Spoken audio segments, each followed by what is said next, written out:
సోదరా, నిన్ను నన్ను అందరినీ ప్రేమించారైనా మనమందరము పాపము చేత అపరాధం చచ్చిపోయి కంపుకుంటూ ఉన్నాం. అది నిజముగా జ్ఞానం కలిగిన మనుషుడు తనను తాను పరిశీలన చేసుకున్నప్పుడు తన స్థితి తనకు అర్థమవుతుంది. వాక్యమైన నీవు, ఆయన స్వరమి నీవు ఆయన వెంబడించాలి. ఆయన వెంబడించాలంటే ఆయనతో సహవాసం చేయాలి. ఆయనతో సహవాసం చేయాలంటే మొదటి నీ జీవితాన్ని ఆయన దగ్గర చెప్పుకోవాలి. నేను చెప్పుకొని ఎప్పుడైతే ఒప్పుకుంటావో ఆయన ప్రతి పాపమును కొడగటానికి ఇష్టపడుతున్నాడు. అది యోహోను మొదటి పత్రిక 1వ అధ్యాయంలో మన పాపమును మనం ఒప్పుకున్నట్లయితే ఆయన నమ్మదగిన వాడును నీతిమంతుడును కనుక చూడండి, సమస్త దుర్నీతి నుండి మనల్ని విడిపించి పవిత్రులుగా. ఈ వాక్యం అందరికీ తెలుసు, తెలియని వారు ఎవ్వరు లేరు.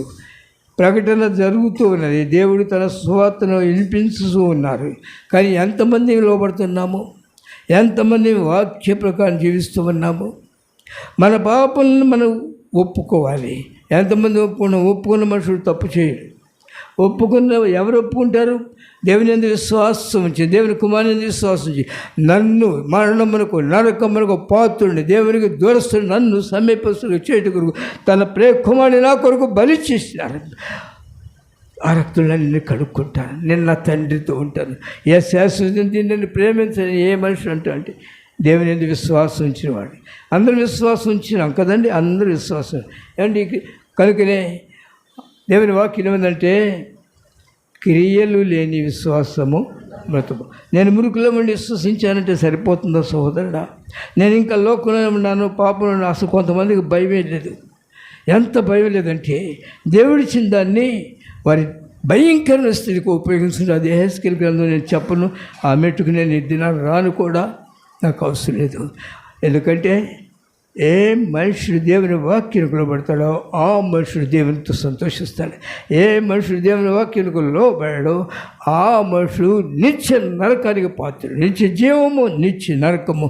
దేవుడు ఎవరిని నరకానికి పంపడం. అందరినీ ప్రేమించినాడు. అందరికీ నిత్య జీవం. నిత్య జీవం అంటే ఆయన ప్రక్కన కూర్చోవాలి. ఆయన ప్రక్కన కూర్చోవాలంటే నిన్ను నీవు దేవునికి అప్పగించుకోవాలి. నీ కొరకు ఆయన అప్పగించుకున్నాడు. ఎంతమంది చెబుతారు యేసుప్రభు నీ కొరకు అప్పగించుకున్నాడా లేదా? మేము ఎక్కడ చూసాము? చూడలేదా?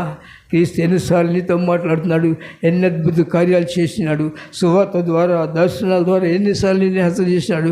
కొన్నిసార్లు ఆయన బిడ్డలను ప్రవక్తలు తెచ్చి నీతో మాట్లాడుతూ ఉండగా యేసులను ఎంతవరకు వింటున్నాం? దేవుని కొరకు లోబడే స్వభావం ఉందా? ఆయన తగ్గించుకున్నాడు, ముక్కలైపోయినాడు. అయితే గ్రహించి జ్ఞానం కలిగిన మనుషుడు తాను పరిశీలన చేసుకుంటాడు, తన మార్గం నుంచి మళ్ళుకుంటాడు. క్రీస్తు రక్తంలో కడగబడవలసినది. కానీ లోకంతో నీకు సంబంధం లేదంటే, లోకంతో సంబంధం అయితే ఎలా బ్రతకగలను? తెలుసలేదా? నిజంగా బ్రతకగలుగుతామా? లోకంతో సంబంధం లేకపోతే మీకు అది అర్థం కాదు.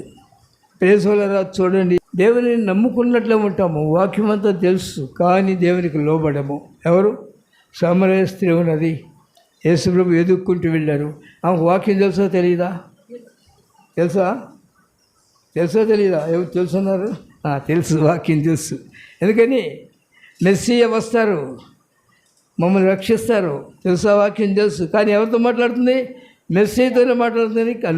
కన్నులు మొయ్యబడినాయి కనుక వాక్యం తెలుసు, లోకదాహం తీరలేదు. లోకంలోకి వెళ్తున్నామంది, వాక్యం అర్థం చేసుకోవట్లేదు.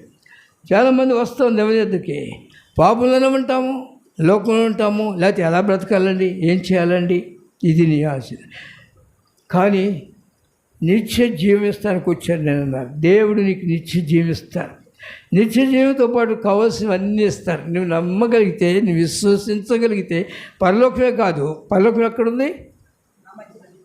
పరలోకం మధ్య ఆకాశంలో ఉందా? పరలోకం ఎక్కడుంది? యేసు ప్రభు నీతో ఉంటే నీ కన్నీరు తుడుస్తారు, నిన్ను సంతోషభద్రునికి చేస్తారు, నీకున్న పాపపు భయం నుంచి విడిపిస్తారు, పాపం నుంచి విడిపించి పవిత్రపరుస్తారు. ఆ మెట్టులోనికి రావాలి క్రైస్తవుడు. లోకాన్ని ప్రేమించకూడదు. నేను ప్రేమతో ఉంటానంటే నీవు దేవుని ఎద్దుకు వస్తావు, కానీ ఆ దేవుని మాటలు నీకు లోపలికి జ్వరపడవు. అదే ఏమన్నాడు? దేవుడు లోకమునెంతో అందరికీ తెలుసు. ఎంతవరకు ఆయన ప్రేమించి నీ కొరకు వస్తే నువ్వెంతవరకు ఆయన కొరకు వెళ్తున్నావు? ఆయన ఎలా వచ్చాడు? దాసులుగా వచ్చాడు ఒకటి. రెండోది వచ్చి ఏం చేశాడు? సమస్తమును విడిచిపెట్టి వచ్చాడా? పట్టుకొచ్చాడా? సమస్తం విడిచిపెట్టి వచ్చాడు.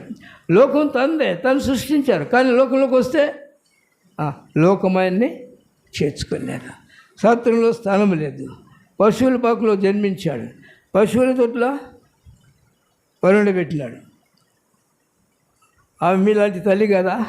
మీ బిడ్డలు ఇప్పుడు చూస్తున్నాను, హాస్పిటల్ నుంచి వచ్చేటప్పటికే వాడు కనపడకుండా లోపల ఎంత చక్కగా పెట్టుకొస్తున్నారు. మరి ఆయన తీసుకెళ్ళి ఎక్కడ పడేశారు? ఎందుకు? ఏమి లేదు ఆయనకి. నీవు నేను చేసిన పాపములను బట్టి మన నుంచి నరకానికి వారసులైనగా నరకమునికి వెళ్ళటకు ఇష్టపడిన దేవుడు నీ కొరకు సమస్య ఇచ్చి వచ్చినాడు. వచ్చి నీ కొరకు ప్రాణం పెట్టినాడు. చాలామందికి ఆ విషయాలు తెలియదు.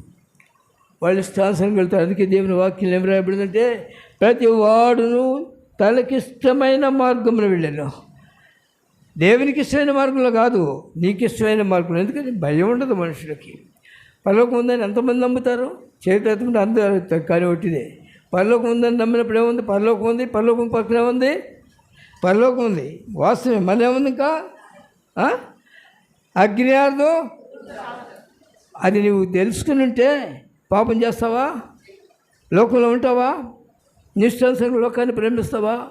లోకంలో పోయినంతకాలం ఏముండదు. నీకు ఏముంటుంది తెలుసు? చివరికి నీ నోట్లో మట్టి ఉంటుంది. దేవుని వాక్యంలో తెలుసా? పరుగులెత్తి దేనికోసం పరుగులెత్తున్నావు?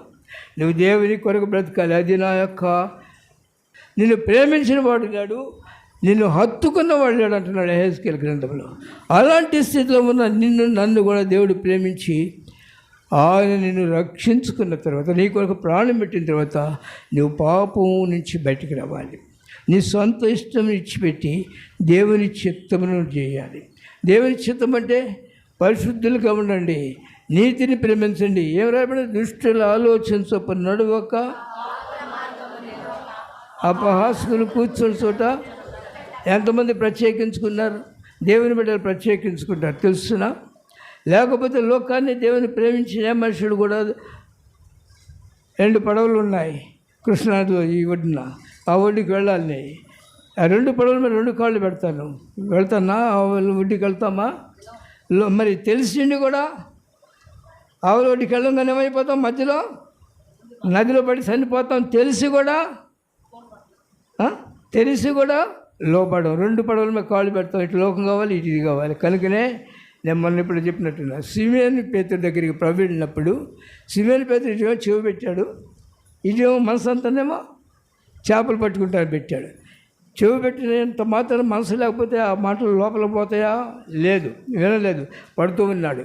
పట్టి చేపలు పట్టి ఎన్ని పెట్టాడు చేపలు? ఎన్ని పెట్టాడు చేపలు?